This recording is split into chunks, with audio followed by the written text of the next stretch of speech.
Hello friends, તો અમારા ગામમાં એકદમ વરસાદનું વાતાવરણ થઈ ગયું છે અને હવે એવું જ લાગે છે કે થોડીક વારમાં તો પડવો જ જોઈએ.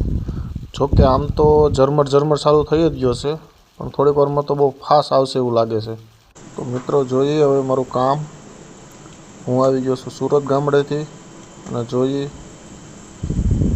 હું જાઉં છું પરપીમાં ગામે. તો જોઈએ પરપીનો એરો કેવી રીતે બને છે, તમે બધા પણ જુઓ. ને કોઈ પણ વ્યક્તિને પરપી શીખવું હોય તો કોમેન્ટ કરજો. અમે તમને પરપી શીખવાડશું એકદમ ફ્રીમાં. તો કોઈ પણને શીખવું હોય તો કોમેન્ટમાં કહેજો. એ તું કેતી તું એ સાઈબો મારો તું ચૂડી તું સાંગલો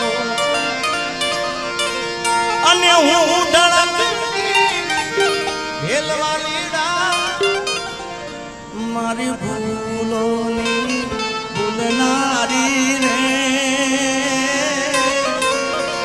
એ ભૂલી રે જીગાને જીવની જેમ રાખનારી રે।